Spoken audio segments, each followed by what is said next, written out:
Assalamualaikum warahmatullahi wabarakatuh. Selamat pagi kawan-kawan semuanya. Berjumpa kembali kita di channel YouTube Ruang Belajar Siswa. Pada kesempatan kali ini saya akan membahas bab 2 ketentuan-ketentuan di dalam Undang-Undang Dasar Negara Republik Indonesia tahun 1945. Part 3. Topik pertama mengenai agama dan kepercayaan Indonesia. Agama dan kepercayaan adalah salah satu keragaman yang dimiliki oleh bangsa Indonesia. Hal ini dilindungi dan dijamin oleh negara. Negara Indonesia itu mengakui kekuasaan Tuhan Yang Maha Esa. Walaupun demikian, negara Indonesia tidak menjadikan agama tertentu sebagai landasan dalam bernegara. Keberagaman agama dan kepercayaan di Indonesia itu dilindungi oleh negara. Di dalam Undang-Undang Dasar Negara Republik Indonesia tahun 1945 terdapat ketentuan-ketentuan mengenai agama. Yang pertama ada pada pasal 28E ayat 1, yang isinya setiap orang bebas memeluk agama dan beribadah menurut agamanya. Selanjutnya, pada pasal 28E ayat 2, setiap orang berhak dan atas kebebasan meyakini kepercayaan. Ketiga, pasal 29 ayat 1, yaitu negara berdasar atas ketuhanan yang Maha Esa. Dengan adanya keberagaman agama dan kepercayaan ini, maka diperlukan adanya sikap positif warga negara Indonesia dalam menghadapi keberagaman ini. Caranya yaitu dengan bersikap toleransi dan melaksanakan trikerukunan hidup beragama. Trikerukunan umat beragama merupakan konsep yang dibuat oleh pemerintah dalam upaya menciptakan kehidupan masyarakat umat beragama yang rukun dalam kehidupan berbangsa dan bernegara. Konsep trikerukunan ini ada 3. Pertama, kerukunan antar umat beragama. 2. Kerukunan intern umat beragama. Ketiga, kerukunan antar umat beragama dengan pemerintah. Topik selanjutnya mengenai pertahanan dan keamanan negara. Di awal tahun 2021, pertahanan dan keamanan NKRI kembali diuji oleh kapal asing yang melanggar batas wilayah, yaitu ditangkapnya satu kapal ikan asing yang berbendera Taiwan di perairan Natuna Utara. Kapal asing ini disebut ditangkap saat melakukan kegiatan illegal fishing. Hal ini merupakan contoh ancaman terhadap pertahanan dan keamanan negara yang harus disikapi secara tegas oleh bangsa Indonesia. Sehingga kita harus memperkuat pertahanan dan keamanan negara di wilayah perbatasan.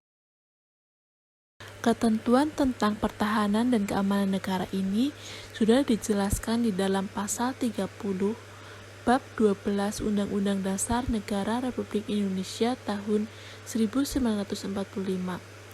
Usaha pertahanan dan keamanan negara dilaksanakan melalui sistem semesta oleh TNI dan Kepolisian Negara Republik Indonesia. Sistem pertahanan negara yang bersifat semesta yaitu ciri-cirinya: pertama, ciri-ciri kerakyatan. Selanjutnya, mengenai pertahanan dan keamanan negara. Hal ini sudah diatur di dalam Bab 3 Undang-Undang Nomor 3 Tahun 2002 tentang Pertahanan Negara. Pertahanan negara diselenggarakan oleh pemerintah dan dipersiapkan sejak dini dengan sistem pertahanan negara. Sistem pertahanan negara dalam menghadapi ancaman yaitu ada ancaman militer, menempatkan TNI sebagai komponen utama dengan didukung oleh komponen cadangan dan komponen pendukung. Kedua, ancaman non-militer, menempatkan lembaga pemerintah di luar bidang pertahanan sebagai unsur utama sesuai dengan bentuk dan ancaman yang dihadapi, dengan didukung oleh unsur-unsur lain dari kekuatan bangsa.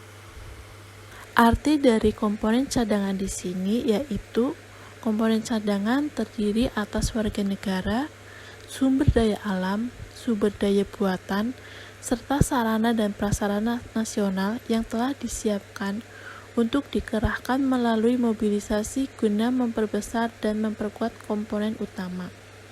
Sedangkan komponen pendukung itu terdiri atas warga negara, sumber daya alam, sumber daya buatan, serta sarana dan prasarana nasional yang secara langsung atau tidak langsung dapat meningkatkan kekuatan dan kemampuan komponen utama dan komponen cadangan. Selanjutnya, berpartisipasi di dalam pertahanan dan keamanan negara.